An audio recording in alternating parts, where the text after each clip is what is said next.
morning to all of you.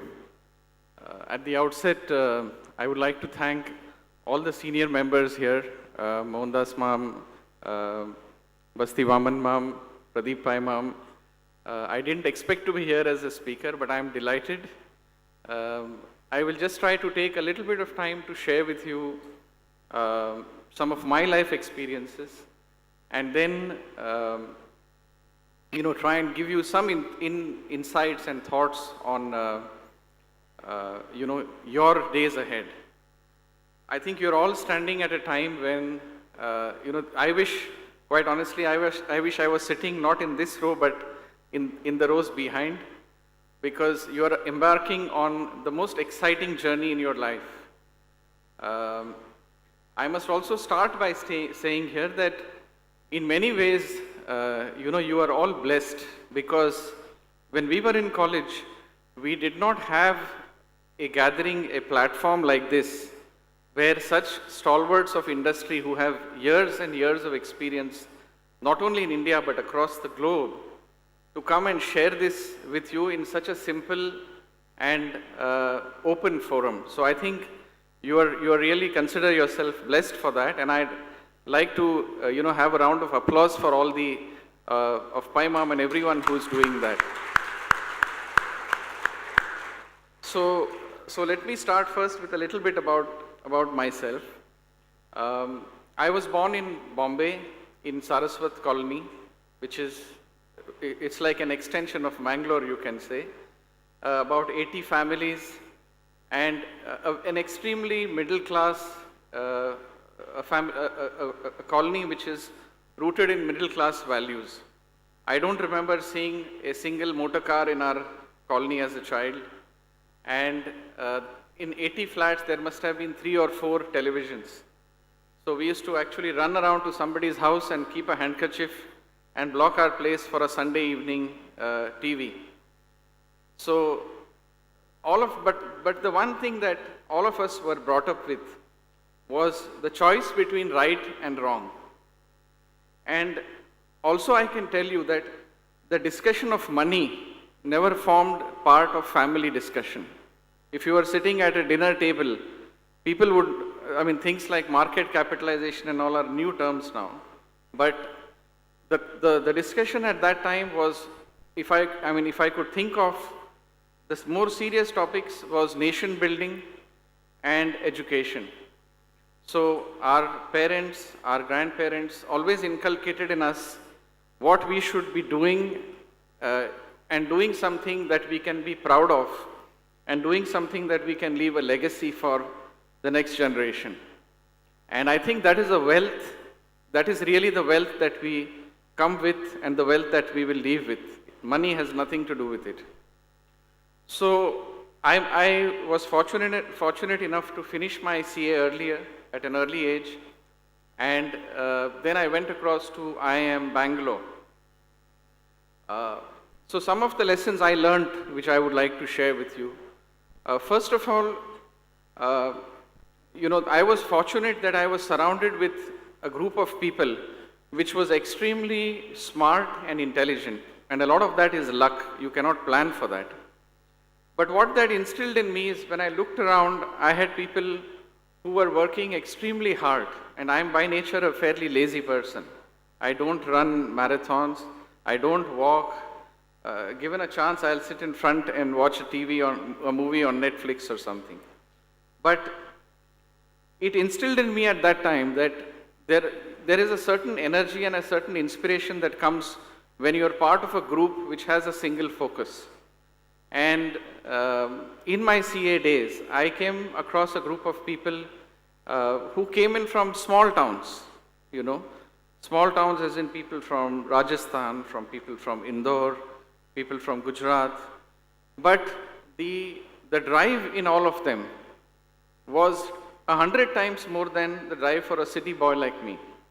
And that itself, I am lucky I learned a lesson, because I said, if these people are coming in and working so hard and living in hostels, and they had to do everything from washing their clothes and cooking their food to studying for the exam. And people like us were blessed that we had everything going for us at home, and all we had to do was study for the exam. But I was lucky, I think God was kind. I took that as a lesson, and since then I make a habit to surround myself with people who are smarter and better than me, because it makes me realize two things. One, it is like holding a mirror to your face. No matter what the world sees you outside, when you go home in the evening, you look at that mirror and say, have I done what I was supposed to do, or have I done much below that? So my first, word of advice to you would be to surround yourself with people who are smart, who are hardworking, and who have a can-do attitude. If you have done this, 50% of your battle is done. A short word I'd like to give here is of Steve Waugh. All of us, for us, Steve Waugh is a legend. And I was reading an autobiography of his few years ago. And the point he made was that whenever he was going through a lean patch in a tour, he would turn to the coach and ask him to share the room. They used to share rooms with another player. So he used to always ask that, please allow me to share the room with the person who's performing the best in the series. And he said what that did for him is, first, if let's say he got out on the first ball, he would be sitting and sulking by the bar and having a few drinks. But when he started doing this, he said the sheer body language and confidence and the energy of somebody who's achieving something started rubbing off on me. And that helped him recover much faster than he otherwise would have. So this is the second point I would like to make. Surround yourself with people of high energy. Ideally, if you can be an inspiration to 100 people, that's the best. But if you cannot, then find that person who has a common goal with you. Whether it is somebody who wants to run a marathon, or swim, or do whatever it is in your life. The third thing is, do not translate your goals into money numbers, which means don't say, and I have been through this before, so I'm just sharing this, but we always thought, oh, you know what, we are working very hard now we are 25, for the next 15 years we'll work even harder. By 40 we'll make all the money that we have, and then we'll retire when we are 40 and we will do social service. Okay, there is nothing further from the truth, because as you grow, your needs increase, your expenses increase, your responsibilities increase. And what you will find is, if you really want to do social service, or you really want to do something for society, then there is no age for it. You can start at 26, you can start at 30, then age is only a number. So, if I had to live my life back again, some of the things I would do is to put a clear goal in terms of what is it that you want to do. So for instance, would you like to teach? How would you like to contribute to society? Once we have eaten our 2 square meals, there is very little that you will need. So what are the larger goals that you will set for yourself?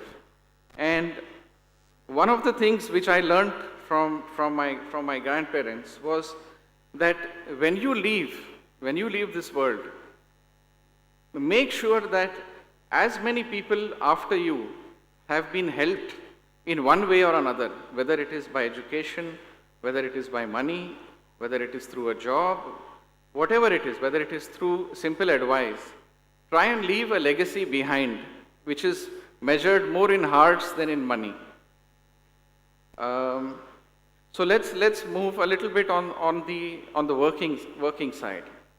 Many of you will be entrepreneurs, I hope, and very successful ones. But many of you will get jobs and get into a working life. And some of the things which I would like to share with you is a few, I would say a handful of principles which I think will do well for you. Working hard, of course, I will not repeat it. A lot has been said on it, and there is no substitute for it.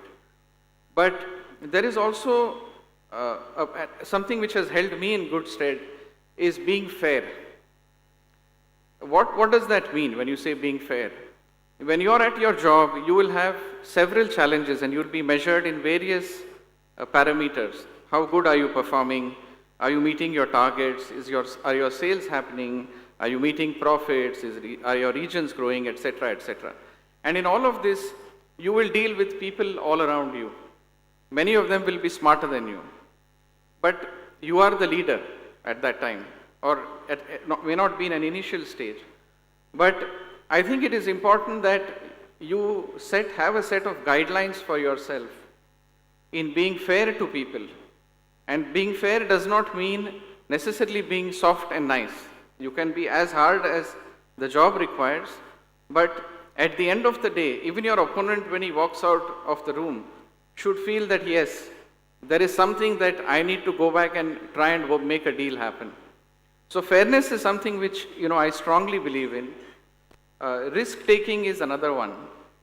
I think as I look back, I took very few risks in my life, and had I, to rewind this, I would have probably taken a lot more risks from a job perspective. There is a certain, like a friend of mine says, there is a certain coziness and a mental satisfaction that comes with a monthly check. No matter what you do, you feel, oh, it's the 1st of the month or the 7th of the month, and I have a nice check coming into my bank account. I'm satisfied. And I would encourage you to break that. Position. Get out of your comfort zone. Try and do something which you've always wanted to do, which will make you uncomfortable. We have all seen this movie, Zindagi Na Milegi Dobara, right? And the theme there is do something which makes you uncomfortable.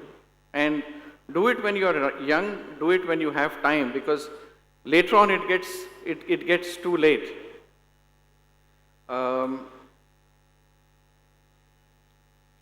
In terms of growth, in terms of the way we see the world around us, a lot has changed in the last 20-25 years.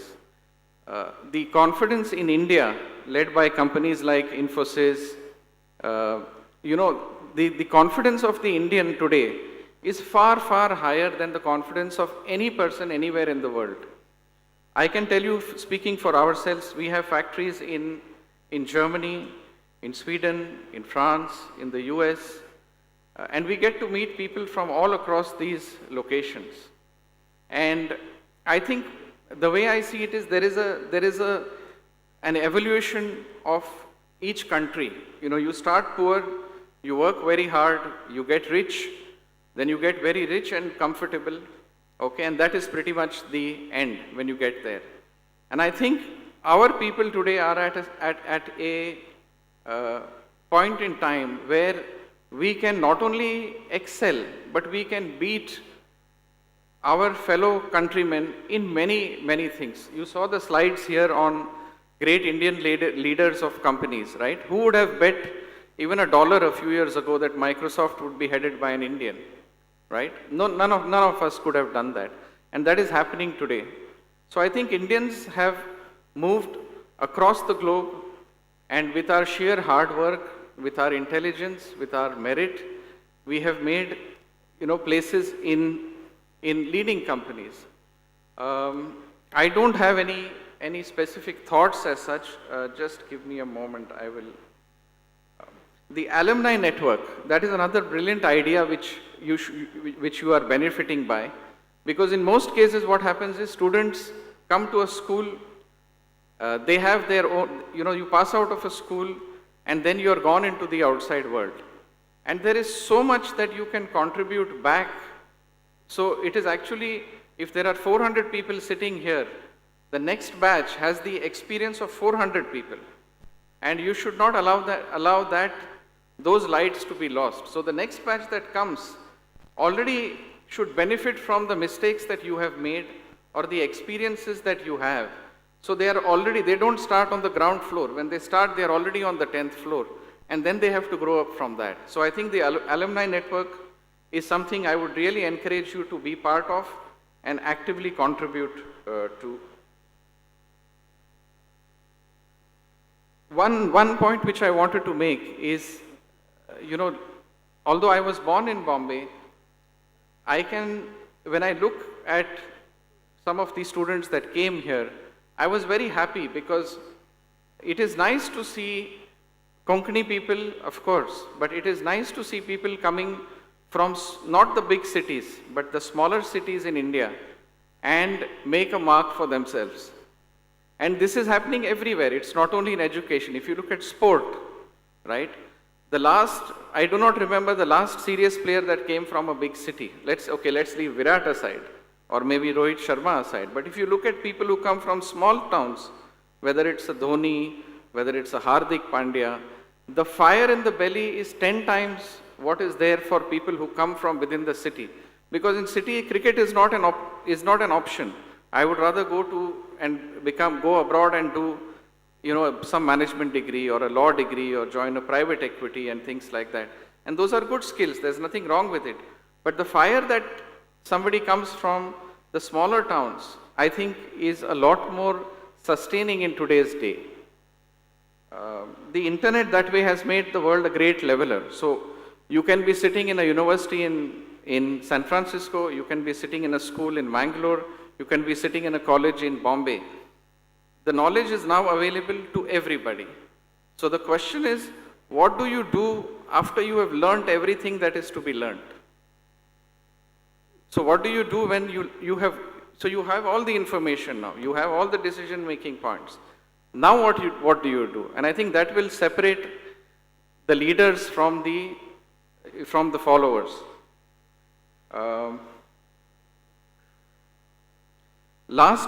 The last point I would like to make is, if I were to rate the attributes, the features, the qualities that a person is required, hard work, yes, is right at the top.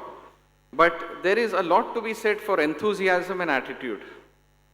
Because these two things will separate you from, the rest of the pack.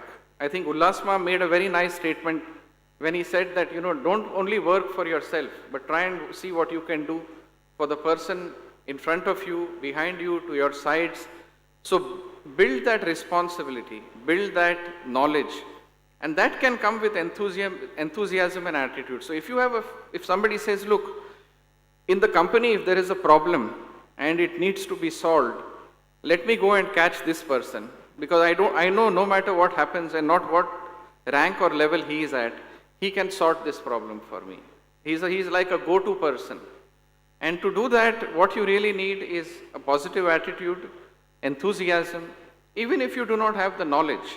If you have the enthusiasm, you can carry 3-4 people along and say, look, let's try and do this together. And that itself brings a sense of achievement and positivity. So I think that's pretty much what I wanted to share with you. I'll be happy to take any questions that you'd like to ask. Thank you.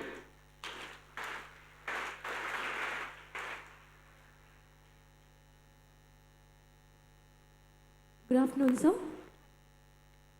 Thank you, sir, for the wonderful speech. Now the floor is open for the question and answer session.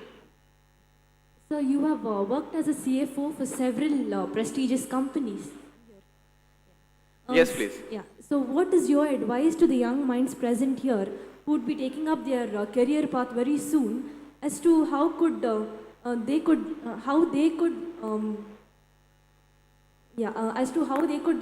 come up with their personal financial goals? Their personal financial Yes. goals. How could they build their personal financial goals? Okay. So I think, at the age that where you are, the way I would look at it, and I'm just sharing with you the way I would look at it, is that at 25, right, the choices for you are pretty much defined. You need to settle down in life, which means you need to have a source of steady income. You need to take care of your parents and siblings, as the case may be. So your priorities are pretty much given to you. You may not have too much money to spend on a nice flashy holiday overseas, etc. You will need to save for a house. So at 25, and although I am giving you all this nice advice, I have never done it with a pen and paper, but it is there at the back of everyone's mind. So at 25, you say, look, in the next 5-6 years, I have to save for a house. Okay, I need to, so you basically carve out what are your goals for the next 5-7 years. What is it that you want to do? And then you work backwards to see what is it that you can actually save and what you can spend. And most of us make the mistake that we spend whatever we can and then try and save the rest. Whereas it should actually be the other way around, to see what is the minimum that I need to, what I need to save. Also, the world is changing between our generation and the new generation. For us, buying a house was very important. But I often hear today that the youngsters don't mind having a house of their, they don't necessarily want a house of their own. They will be happy to lease a house and pay a 2% or a 4% yield and stay in a house, because how does it matter? They have all their life to earn and buy a house. Same thing with cars. For us, it was also a social symbol. That look, if I have, my first car was a Maruti 800, and I remember I was happiest on that day. Then much later when I had cars which were bigger and nicer than the Maruti. But today when I talk to youngsters, people say, look, I'm not interested in getting a car. I don't have place to park it. Why should I worry about it? I'm able to do an Uber and an Ola. I don't have to worry about a cop catching me when I'm drinking and driving home. Not that you should, but I don't have to worry about all these things. Life is simple. I will go with an Ola and an Uber. So I think goals are changing. So to come back to your question on personal financial goals, these are some of the things that I would look at. Plan for the next 5-7 years and work backwards and see what you can save towards. Thank you, sir. You're welcome.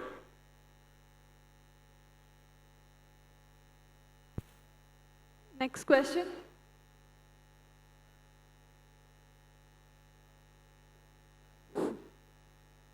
Good noon, sir. My question is, from reality to forging to infrastructure. These are 3 different sectors, and you have adapted in it. You have got 20 years to do that, sir. Our generation might get 5 to 10 years. So give us some pointers to do that.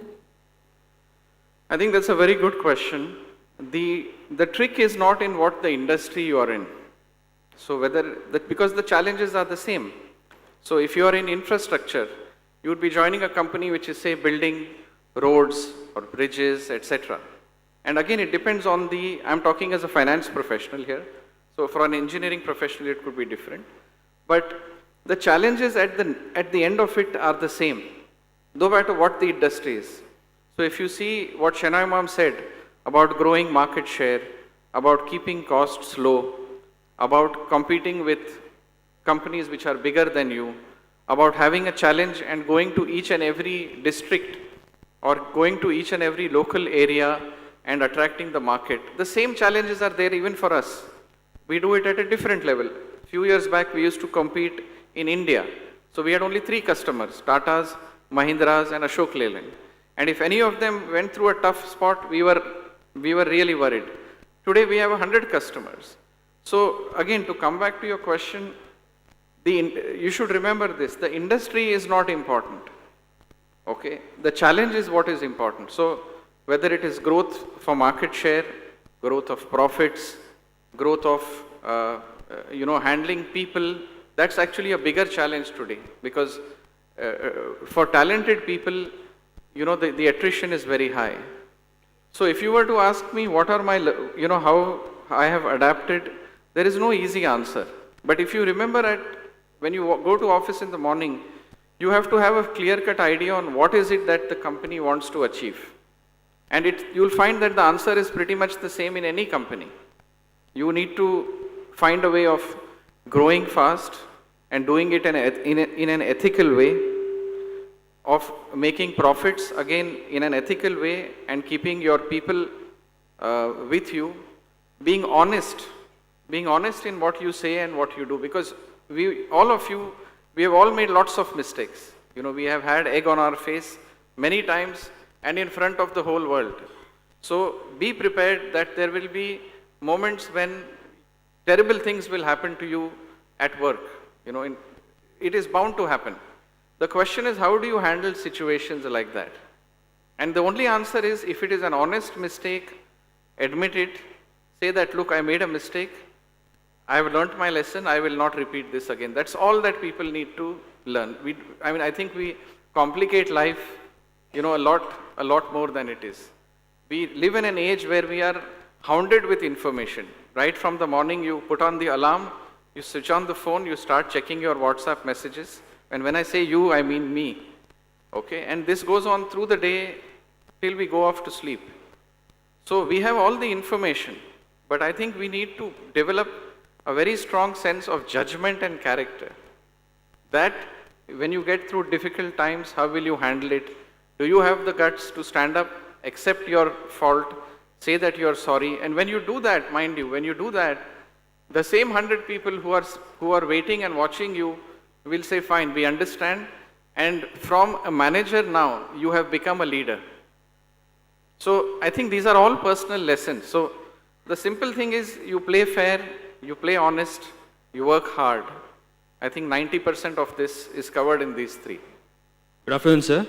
Good afternoon. While we are all engineers or engineering graduates, we find that the top positions in a company are mostly occupied by the finance function practitioners, right?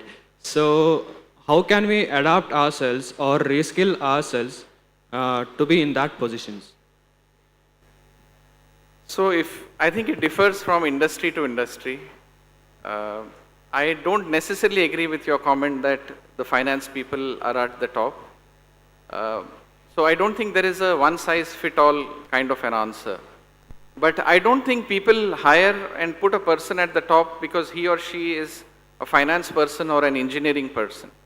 I think they put the person on top because that person is a leader, can identify with the company's goals, and can carry people along. So in some cases they're engineers, in some cases they're finance people. I have seen the accusation that is made for a lot of finance people is that you do not want to take a leadership position. You are happy to stand in the wings and keep saying, look, you did not meet your numbers, you didn't do this, you failed on this, you failed on that.